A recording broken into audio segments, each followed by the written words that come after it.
இன்றைக்கி நம்ம இந்த வீடியோவில் ஐவகை நிலங்களில் உள்ள குறிஞ்சி நிலத்துக்குரிய கருப்பொருளை பார்க்கலாம். கருப்பொருள் அப்படின்னு பார்க்கும்போதுல என்னென்னு பார்த்தோம்னா, அந்தந்த நிலத்துக்குரிய தெய்வம், மக்கள், விலங்கு, உணவு, பறை, பண் இதெல்லாம் நம்ம என்ன சொல்கிறோம், கருப்பொருள்னு சொல்கிறோம். இப்போ ஒவ்வொன்றையும் நம்ம பார்க்கலாம்.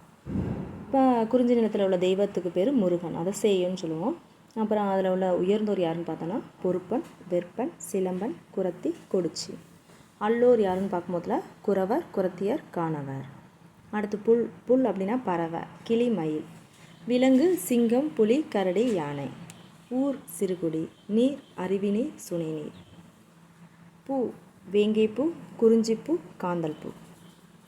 மரம் சந்தனம், தேக்கு, அகில், அசோகு, நாகம், மூங்கில். உணவு மலைநெல், மூங்கில் அரிசி, திணை. பறை தொண்டகப்பறை, யாழ் குறிஞ்சியாழ், பண் குறிஞ்சிப்பண். அங்கே நடக்கக்கூடிய தொழில் என்னென்னு பார்க்கும்போதுல பெரியாடல், மலைநெல் விதைத்தல், தேன் எடுத்தல், கிழங்கு அகழ்தல், திணை காத்தல், அருவி நீராடல், சுனை நீராடல். இனி அடுத்த வீடியோவில் அடுத்த நிலத்துக்குரிய கருப்பொருட்களை பார்க்கலாம்.